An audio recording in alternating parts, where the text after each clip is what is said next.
G'day everybody. Thanks for coming down to deep dive into divestment with myself. My name's Lewis and this is Paul Garner. First up, just acknowledging that, we're meeting here on unceded Garner land that was taken, not ceded. And I feel very lucky to be here. I'm from Melbourne, Wurundjeri country, and I feel very lucky to be here in Adelaide, enjoying the weather, which I'm told and have experienced is perfectly typical. Absolutely. So I guess just the intros of us. I work for an organisation called Market Forces, and our operation is based around getting finance to shift from fossil fuels and towards renewable energy, because that's in our shared interests as humans who will be living, or our descendants will be living on the future, and the planet in the future, and so we have this shared interest in seeing that happen. And Paul, do you want to introduce yourself? I'm a practitioner, a financial advisor. I have my own practice and I specialise in responsible and ethical investment, and that's my goal too, is to get people together as a collective voice and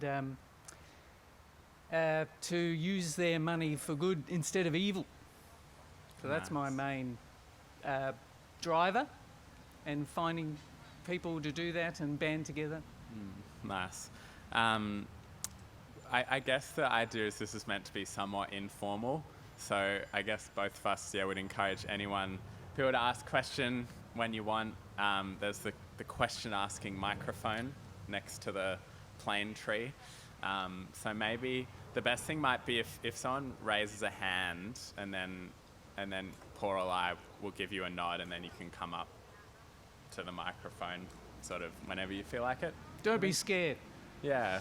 Like we are. Yeah. Yeah. That's right. And I have to give I have to always say this. So Market Forces, we're interacting a lot in the finance world and about people's money. And so I need to say that we don't provide financial advice.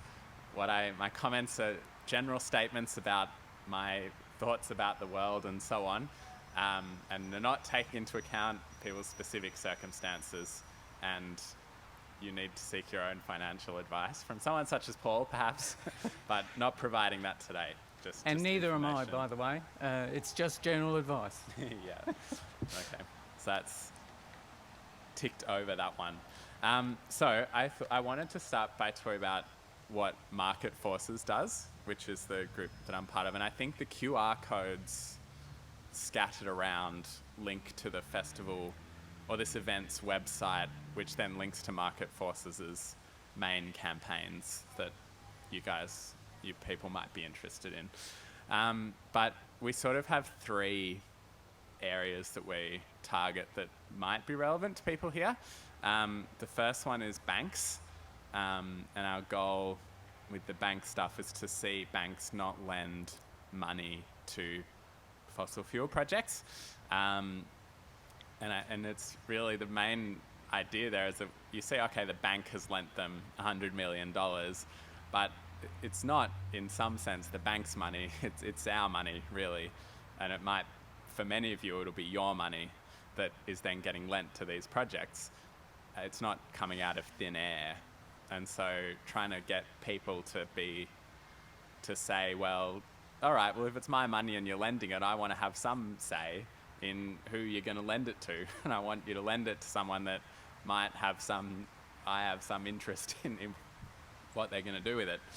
And the goal there is really to get policies about the banks saying, all right, no more oil and gas, no more coal for our loans, or no more new projects, I think. Because I think everyone would agree there's going to be some transition time. But I think the International Energy Agency did their report recently on net zero by 2050, which is, from the planet's point of view, not necessarily ideal, but that was what they went for as something that might be achievable.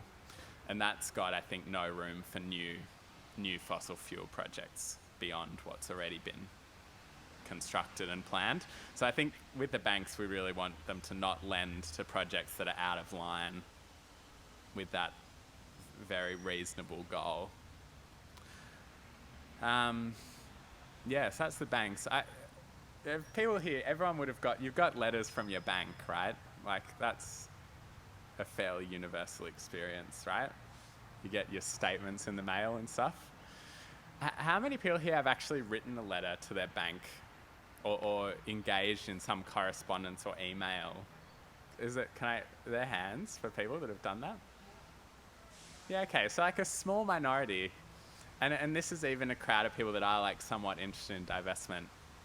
And I think, on to Spruik Market Forces, we have the template letters that we will even write for you if you would like to contact your bank, because they're custodians of our money, and then they're using it to undermine custodianship of our own planet, Yeah, I operate more on an individual level, where I help people invest according to their values, and I'm not prescriptive about that. Everyone's different in the way they want to reflect that, so I help them do that, and also make sure that people understand that they have the power to direct where their money is. And some people say, I don't have any money, and yet most of us have a big lump, hopefully, or building in a superannuation system. So my goal is always to encourage people that they have that choice, and they have the power to join a collective, I guess, and myself also operate as a conduit to organisations like Market Forces that provide resources and opportunities for people to have a more activist role if they choose to do that. And as a collective, there's a group of us as advisors who work together to supplement and enforce what Market Forces are doing, and also to hold the industry to account, where there's more and more of ethical choices coming out there, but that's becoming flavour of the month, where there's ethical in the name of an investment, or sustainable, or there's many different ways of talking about it. And we try to hold them to account and assess how green they are and what's under the bonnet. And that's often very difficult or daunting for individuals to see that, and as understanding, or always trying to understand the industry, is seeing what's under that bonnet and help direct people to, okay, this says that, but actually you have this issue here, they invest in that company, I don't think that's going to be right for you, or just to identify those issues that are important to individuals, and then direct their investments into something that supports that. Yeah, and it's interesting when you read, say, the bank comes out with a new policy and all the words sound very good, and then you sit down with the pen and paper and start looking for the loopholes that they allow themselves so they can keep sort of profiting off the industries. But it's interesting with superannuation, because we campaign a lot about super. I think superannuation funds own about 40% of the Australian value in the stock market, I think. It might be a couple of years out of date, but it's roughly that. It's a big chunk. And what that means is that it's ordinary people who work and have super funds actually own the oil and gas companies, or own the mining companies. And obviously you have on the television the billionaires, and okay, Gina Rinehart might have some mining, but then a lot of the coal mining is done by publicly owned companies that are owned by ordinary people's super funds. And it can really magnify the impact of an individual, because if a bunch of members of a relatively mainstream super fund start arcing up, start writing to the fund, attending the AGM of the fund, which we facilitate people to do that are interested in that, And that might end up changing a policy that the super fund has, and then that can affect billions of dollars worth of investment money that's far beyond what any of the individuals who actually started banding together to nag the super fund, the resources they actually could control might be very small. But by changing the policy of this big institution that it's not trying to cause climate change, or it's indifferent, and it's indifferent because the members of it are indifferent. But then if you can sort of get it to roll a little bit, it actually can have these really big flow-on effects. Because I guess when you think of a company trying to build a coal mine, they need investors in the company and they need debt in order to pay for all the stuff before it starts generating money. And they also need insurance. And we do campaign on insurance at Market Forces as well. And that might be a bit more niche in terms of not everyone is related, but it is something on the website, our campaigns on insurers, that might be worth checking out. But the company needs those three things in order to do these kind of projects that, are having this terrible impact on the environment and on human beings all around the world. And bank customers, even by not switching your bank, even by just writing the letter to your bank, attending the bank's AGM or whatever it might be, and all this is again on the website, by stopping that bank from being able to just cruisily wander in and finance things without any kind of backlash, it is interesting to see how much the cost, I guess the terminology is cost of capital, right? Where like if I want to build a coal mine and I want to raise $600 million of capital to build that mine, to go into debt by that much, that costs me money because I have to pay back, I guess like if you have a home loan, you have to pay back interest on your home loan. And that rate of interest for a company depends on how much the bank likes that company, basically.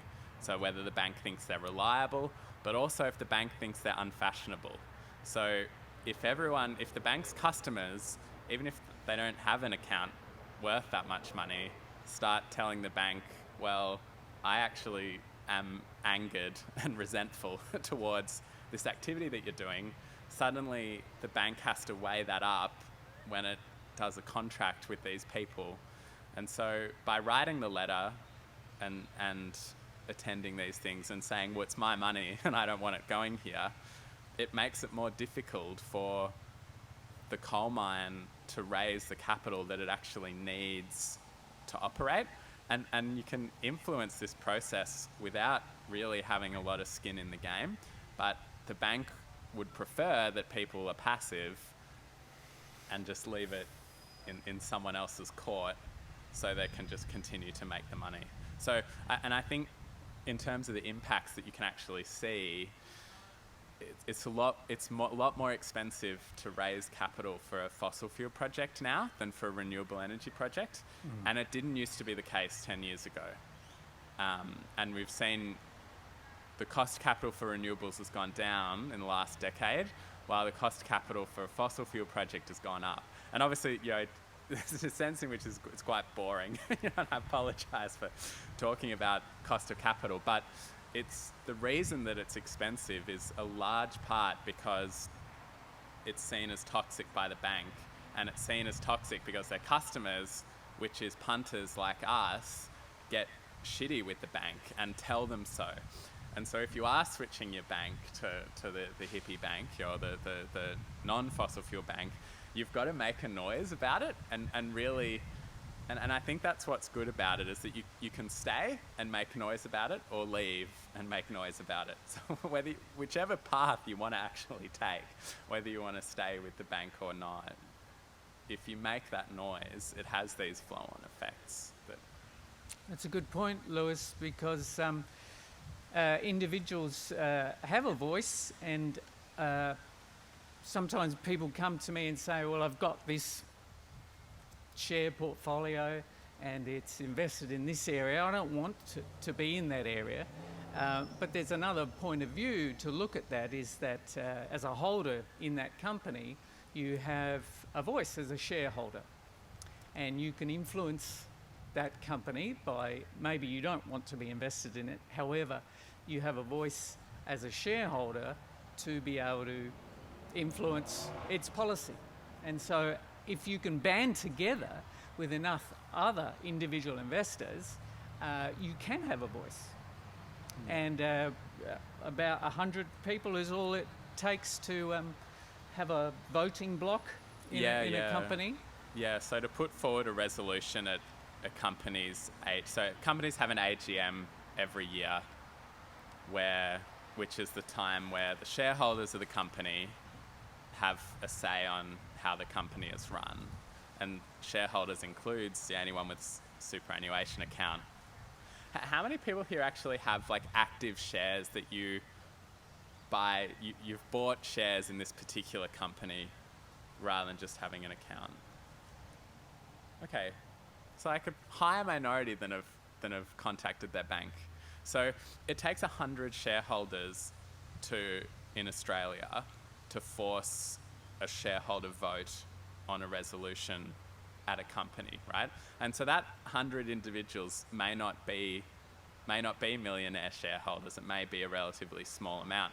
And one of the things that we do at Market Forces is get those people together that have some view towards supporting, not lending money to like an enormous new gas field opening up that'll be worth, however many millions of tons of carbon, or might say it might be a company that does a bit of coal mining and a bit of other industry, and putting forward resolutions for that company to wind up, say, its coal operations, because we know that continuing to operate new coal mines isn't consistent with a kind of safe climate future. And Rio Tinto, I think, is a good example of that, because that's a public company and they're an enormous company, but they've wound down or gotten rid of their coal assets. And part of that is because you get 100 shareholders together and put forward a resolution, but now suddenly that resolution gets brought to the attention of all the shareholders, and all the shareholders are voting on it. And then if it gets a high vote, then that brings it to the attention of the company's managing directors. And suddenly you've got the potential for policy change within, say, Rio Tinto, or say with the banks. All 4 banks have thermal coal lending policies. And of course that's not enough, because they're still profiting off oil and gas projects that are causing destruction. But the thermal coal is obviously a big part of it and an important first step. And those types of things can begin with 100 shareholders that haven't even been asked to sell the shares or engage in that area. But you can start these balls rolling without necessarily having a huge amount of capital yourself. And I think people don't appreciate that if you have a super fund, you own the company, and the companies exist in some sense to serve their shareholders. Like, the reason they do these projects and make money is for us in a way, and it's a kind of twisted way. But it does sort of have this kind of logic to it, And so for people to say, well, actually I own part of that company, and I don't want the company that I own to destroy the Laird State Forest to build an open cut coal mine. I'd actually rather not, and to then actually take these steps to be like, no, I'm sick of it. I don't want that anymore, Yeah. And you can see that I've been in this area for a long time now, and you can see the result of that influence coming out. In simplistic terms, BHP are now advertising that they're the renewable energies company, and they had to sell their fossil fuel assets because they weren't being included when fund managers and super funds were putting together portfolios. BHP weren't scoring on the environmental side, so that was affecting investors moving into that company and investors getting out of it. So in very simple terms, they had to sell that off because they were being excluded. and now they promote themselves as, which is kind of ironic. And Woolworths were being excluded because of their hotel assets and gambling mainly. Different people have different views on alcohol, but it was the gambling part of their hotel ownership that people said, I don't want anything to do with that. So cynically, maybe they said, okay, we're going to spin it off into another company. Now we're squeaky clean, but this company over there is now the one that we don't invest in. So it does have I've seen it mostly in this last 2 years when environmental, societal, governance issues are really becoming mainstream, front page, that you're seeing this really obvious action on the company side of making themselves have to score in this area. And it's an evolving thing and will continue to be. But it works. And the more people we can get, money talks. And that's how I've chosen anyway to influence the process towards that. Yeah, and I think one of the things that's important is like some level of evangelism about it as well, and trying to get other people on board, because it's a numbers game. And I think, well, there's that whole scope of responses, because I think, say, Paul, well, it would be fair to say you help people actually put their money into different things. And I guess, that's right. I don't know, that can be a challenge for people, right? Yeah. Yeah, particularly now, in the environment we're in now, when everything gets a bit wobbly, people are worried about all sorts of things and these just stuff happening all the time. People get challenged on their long-term strategy and also their values that people often ask who are dipping their toe in the water. They'll say, well, if I invest according to my values or invest in this area, will it perform as well as the mainstream? And the answer is yes. There's so much research to say yes. However, it's going to be out of sync. And when fossil fuels, petroleum, coal are doing really well like they are now, people go, I'm a bit, should I have gotten out of that? I don't know. It's like, am I going to retire still? And I'd say, well, that's okay. We've got a long-term strategy. It'll be out of sync with the market. And there'll be another time, a year ago, the fossil fuel sector was down in the dumps and everything else was flying. So it's still going to perform, but it's going to be out of sync with the mainstream. And when you have screaming headlines, which often happens about share market investments, then it's hard to keep that value in front of you, that long-term strategy. And that's a role that I play a lot in helping people have that view and not react to short-term issues. And a question? Yeah. Yes, sir. Yes, it's about greenwashing, and you're talking about companies like BHP saying they're getting out of coal mining or whatever. I was looking at a company in the Northern Territory, which is a rare earths mining company, and they're doing all the reprocessing on the site to limit the environmental damage and everything else. Looked great in the prospectus. How do I know that that's exactly what they're doing? Because companies will say one thing, and we'll go, oh, this is wonderful, let's go and put our money here. How can we actually tell what it is that they're doing? Well, I'll speak. So with market forces, we wouldn't say engage with a rare earth company just in this particular example, just because we only focus on fossil fuels. But we would go through and interpret and publish information about, say, in the case of a bank putting out a policy, we would go through that and publish what we think and what projects that would block and not block. So, and we would do the same for a BHP, for example.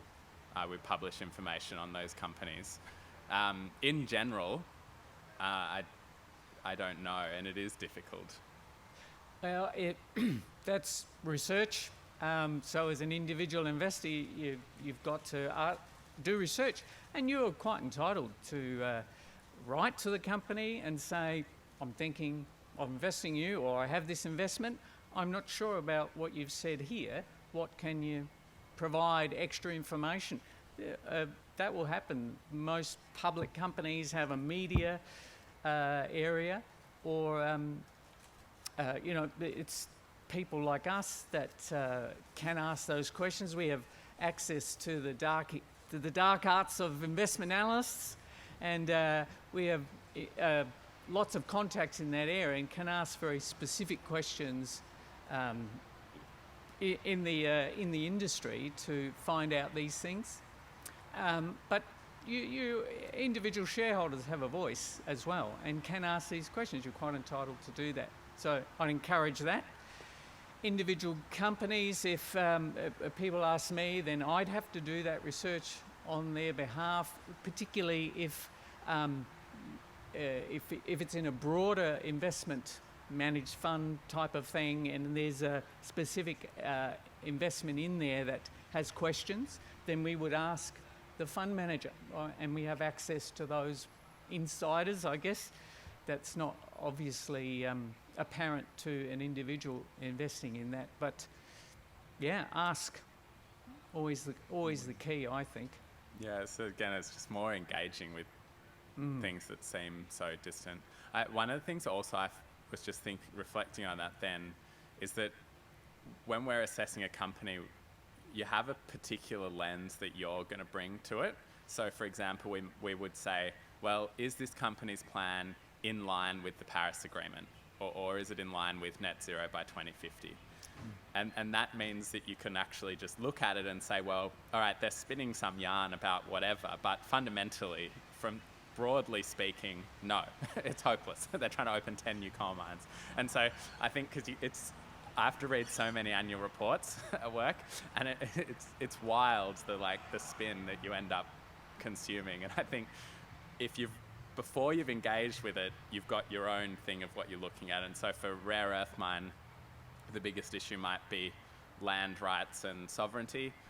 And so you might go into it by saying, well, before I read the company's thing, what matters to me is that there's a robust agreement in place with the TOs that ticks these boxes. And that way you're not getting caught in by what they're saying because you've got your thing to bring in first, But I guess that's how we do it with other issues. Yeah, good point, Lewis, because that's a lot of the conversations I have with individuals is about what's important to them. And it can be very general. I just want to avoid fossil fuels or gambling or armaments, and or it can be very specific. So everyone's different, and that's part of discovering what that means to individuals, and you can go as deep as you want, depending on that. A question. Hello.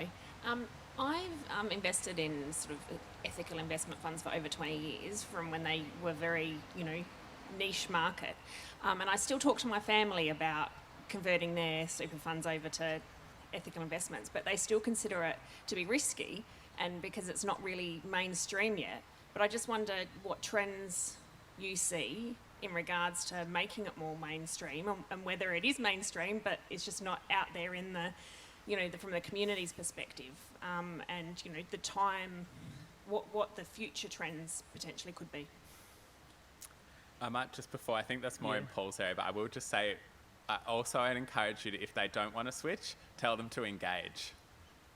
If they don't want to go with something that they see as a threat or different, it still has value for them to assert to their current one, well, I like you because you're mainstream, but I wish you wouldn't invest in XYZ. and that still has a lot of value. And I think if we're trying to preach it, that can be a first step to get people thinking about engaging and being active without having to go out of their comfort zone. But more directly to your question, I think. No, it's a good point. Just starting is a great step. Questioning that, and it's always perception. When you're in something, you suddenly, it's everywhere, and it's starting to become more mainstream. But there's a lot of research available about comparing, the difference. Will it make a difference? Is there a difference in performance? And there's too much research now saying you can still perform. The issue is it could be out of sync, and that can be worrying for individuals if they're not committed to their values, or if they're not committed. Well, it's two things: committed to your values and also committed to a long-term.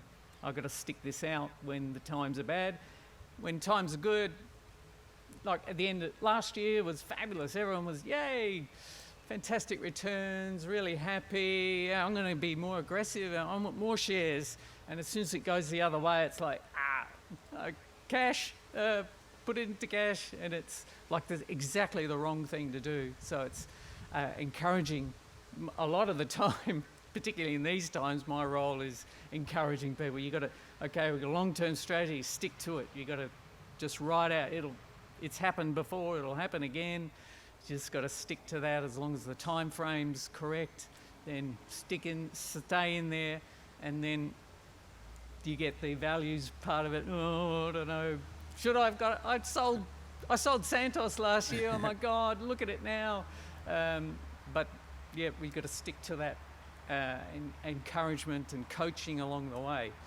Yeah.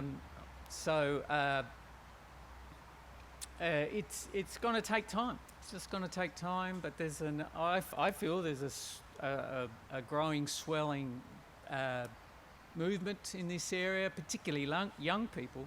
And as an advisor, I only see people when they're 50, 55 going, oh my God, I've got to retire. Am I going to have enough?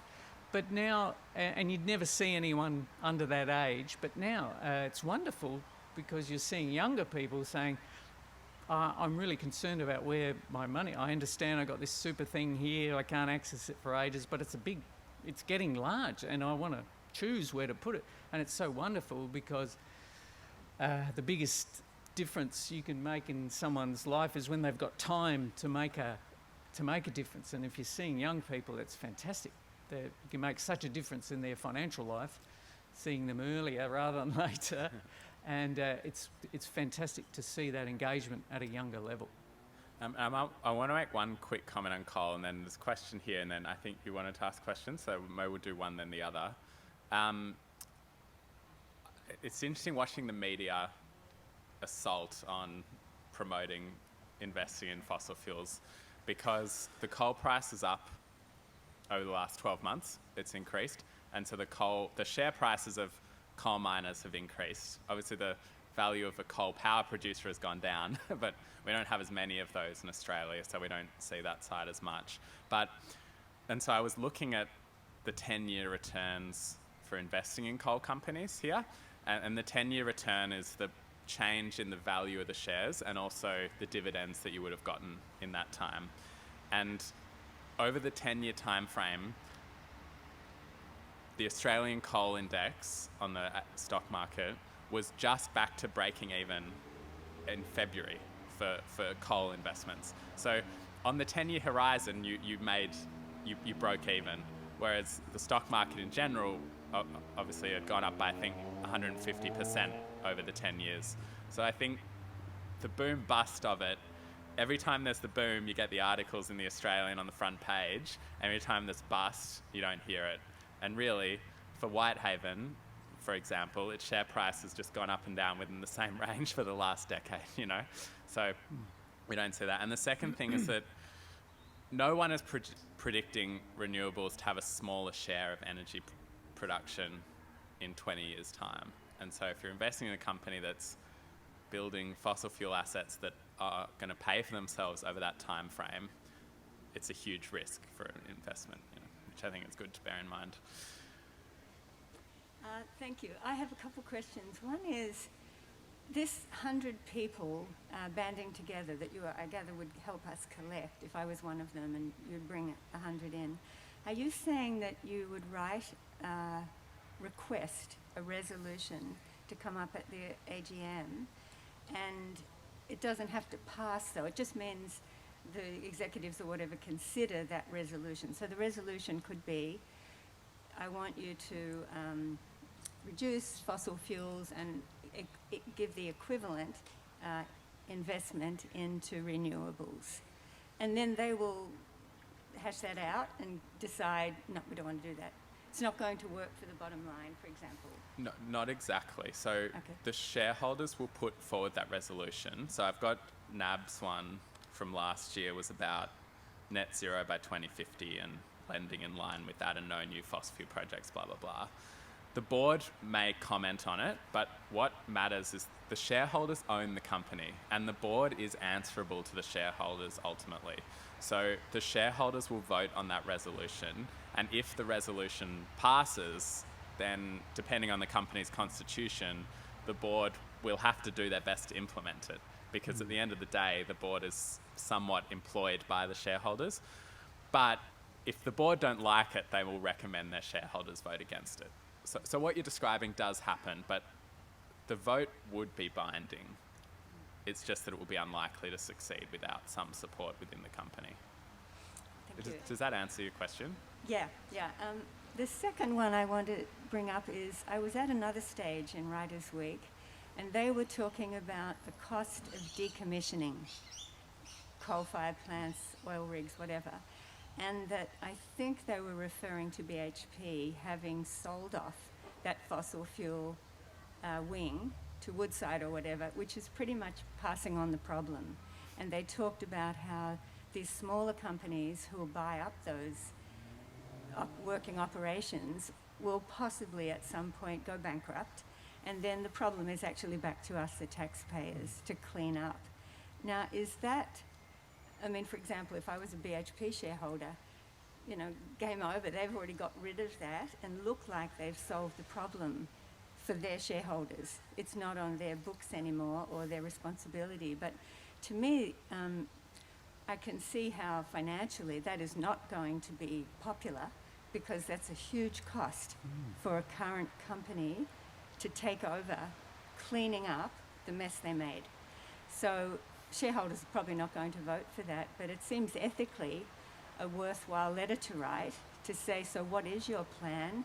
I'd like it in the AGM, you know, letter to shareholders that you're taking responsibility for this for the future. Is that so? Yeah, I mean, it is the smaller companies buying up large companies' toxic assets. It does raise questions about decommissioning. I believe that it is somewhat standard in offshore oil and gas that some amount of the decommissioning costs might still be borne by the original company. That is sometimes a contractual thing, but I don't know for sure. I've seen it before. I don't know how common it is.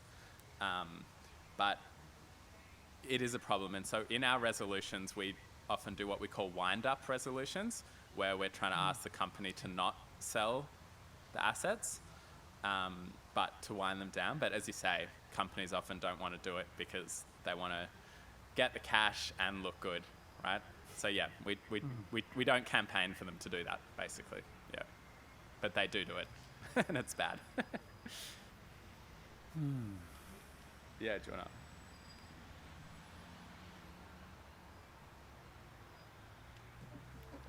I was just going to ask if you have a rating for superannuation companies on their ethical investments. Is there a rating? Sure, obviously there's Australian Ethical Investments, but there are others. The short answer is yes. On Market Force's website, I don't know if I put the excerpt here. We do have a super fund rating. I think it's just whether they are in expansionary fossil fuel projects or not. But we have it for about 120 funds. So we have it for the vast majority of value of fund. Yeah. So all but the most niche funds will have some rating on, yeah. Okay, and to the gentleman who wanted to invest in the Northern Territory, I advise him not to, because the share price is falling and I want to invest in there too. so I don't want it to be going up. But I have got some shares in a wave company in Western Australia, which is only 0.002 cents. I bought it 0.003. If he pitched into that, that might lift my price up. Yeah, well, look, I'm not going to tell you not to engage in stock market fraud, you know, Yeah. but I probably won't facilitate it in my current role as an employee. I guess my point is, on either side, whether you're investing to argue like for progress with companies like Santos, or whether you're investing in the other side, there's fun to be had here. Get into it, folks. Yeah. And Yeah. on that point, I'm a member of a cooperative, Ethical Advisors Cooperative, and we have a fund ratings, a Leaf Ratings website that rates funds not on performance but on their green rating. So five leaves is dark green and one is not. So that's Ethical Advisors or Leaf Ratings. If you look that up, that will give you a green rating of a number of different super funds and also individual investments. Hi there. Just wondering, in terms of a lot of the new investment that's going into renewables and clean tech industries, is there a skew towards a lot of that money being held up by private equity firms? And as a result, is it difficult for mum and dad investors to actually access a lot of those markets and those potential upswings in terms of, you know, being able to financially benefit from clean energy and so forth? Well, it's a complex area because newer things that advisors work in a really heavily regulated industry, and for smaller investors, investments have to be vetted and analysed to the nth degree and have a track record, and so that makes investing in newer things more difficult. However, as these come on stream and start to generate revenue and get analysed, then we have more. There's more sustainable, newer industry funds coming on stream that enable this sort of investment. But otherwise, it can be. It's always riskier, and it's that level of risk that determines what's available to individual investors, like at my level. Lewis, did. Yeah, I mean, it's not a field that I'm so familiar with in terms of renewable investment and private equity and stuff, because we engage in public companies, because the public companies are the ones that the super funds have, that a shareholder could be in, that the bank, the bank would lend to both, but the bank's obviously a public company, so private equity, I can't help you. But that's an area where it's what they call a more sophisticated investor market, where if you've got a lot of funds, or you've got a lot of a lot of funds basically, you're more exempt from the rules and regulations that we have to abide by, called a sophisticated investor, and that those sorts of investments are more available to those individuals. Yes, they're riskier, but that's that market in investing in impact, where they're coming more prevalent. But again, if it's very niche, and you've got to have the resources, I guess, one to understand the risk, and then to absorb it when it's just risky, it can fail. And so we're talking about investing as an individual into like small companies where you're not on the public stock market. We're not saying that it's inherently riskier to invest in renewable energy in general, right? Good. Yes, indeed. Yes, thanks. Got a couple of things. Just talking, Paul, about young people. I just want to mention a real shining light, Leif Justum, who you might know. He was an Adelaide Hills teenager who was a climate activist who set up a company called Change Your Super. Unfortunately, tragically, he was cycling around Australia to raise awareness about this and was hit by a truck and killed. But he's a real inspiration, and he has a website, etc.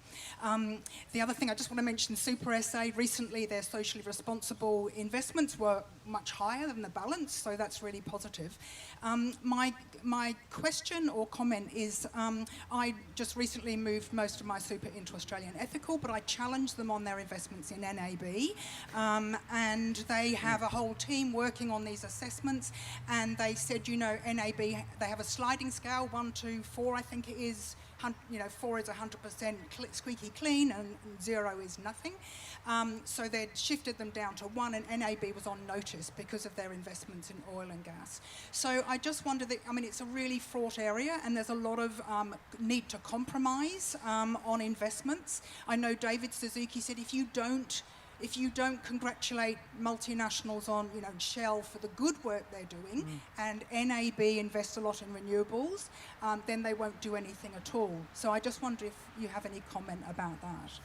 Thanks. I think they congratulate themselves enough. I don't know if we need to add our voice to that. I think I've got my list for NAB. Their lending to fossil fuels since 2016 to 2020 was 9.5 billion, and their lending to renewables was less than that, by about 60%. So, it is fraud, and I think there's, as you say, it's this, the finance system and the companies, it's this web that's no one understands. The more you learn about it, the angrier you become, and it is a mess, But I think as long as the important thing is to get back to the core principle of it's our money that enables these things to happen, and we don't like it, and we will be arky about it. And it might involve you changing a super to Australian Ethical, and then that involves indirectly nagging National Australia. As you say, that's one pathway, and it is convoluted, and it always is. But the important thing is to just be arcing and remind yourself that it's my money, and I don't want this to happen because I want to live in a future without 4 degrees of global warming. Yeah. It's a really good point about Australian Ethical, because we, as an advisors co-op, also ping them about that, and yeah.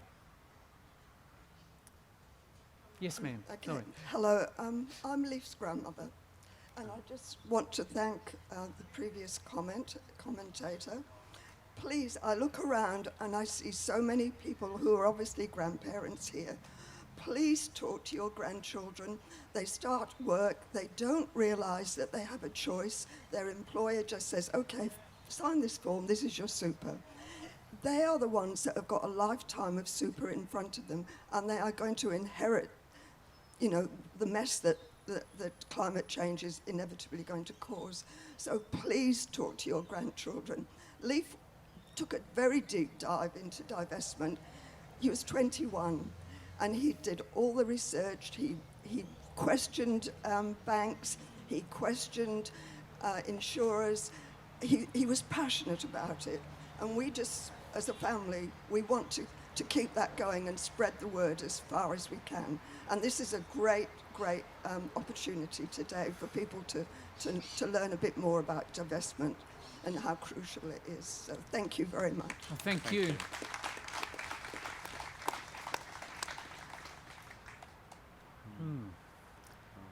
It is, so it's wonderful. We thought we'd be just Lewis and I here, but it's wonderful to see so many people. Fantastic. Yeah, no, it's good. Any other questions, please?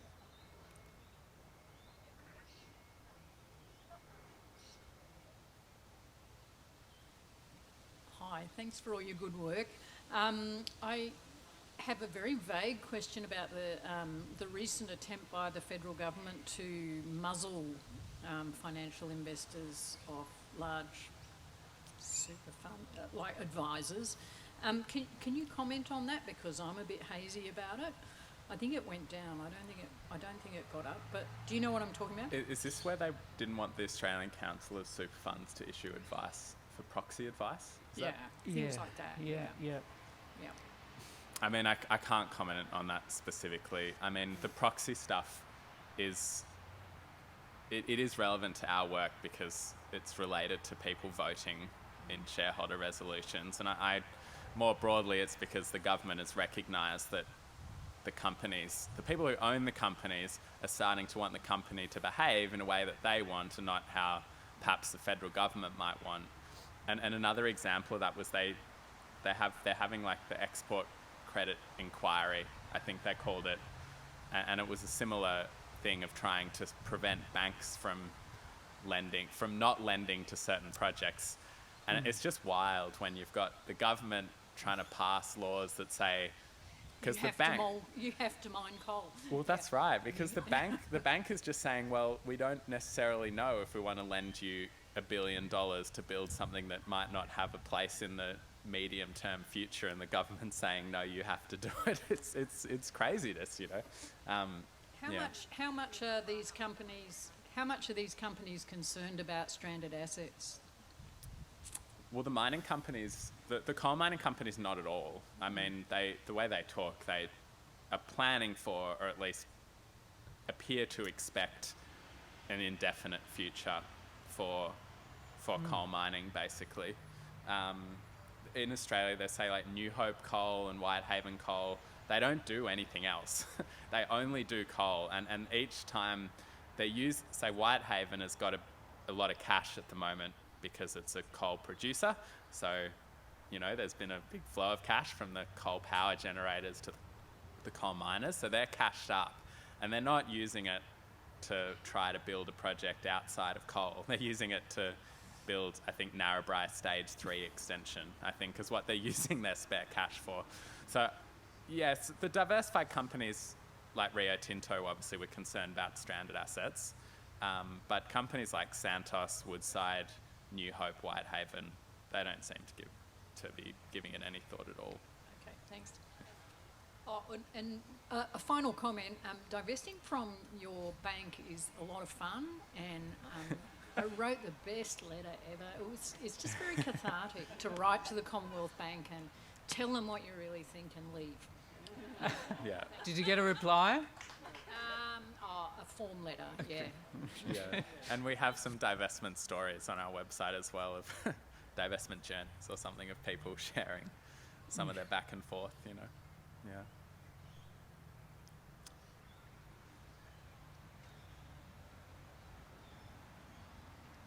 Hi. I'm a guilty consumer investor in Foxtel's Binge, and I'd like to, rebalance my karma by doing something against Murdoch, who, if he isn't, part of the complete enabling infrastructure of our current crisis, I don't know what. So, any suggestions, strategies on that? On divesting from media or yeah. Well, any ideas on how can we try and influence the kind of media enablers of what we're facing? We're Short not answer is watching. I have no idea. not watch. It starts with one person, I think. Not watching, not buying, writing to them, in the growth in, and exploring, I think, the growth in alternate viewpoints, alternate platforms is growing and will become more as the diversity increases. People change their viewing patterns or don't watch. Yeah, the less telly, the better, or news. Yeah. I just wanted to say I googled your website while you were talking. Marketforces.com, is that it? Was that what? Did I got it right? Yeah, I think so. Might be .org. Yes, and I checked the place where you can sort of email your super fund, and I did it. And just letting you know, it takes you can probably do it in 30 seconds now. So I really encourage people to get out their phones and do it. And then change a few words in the heading. And then I encourage you to post on Facebook and say you bloody did it. Because I think we need to start doing all these small actions, and we need to start just talking about them.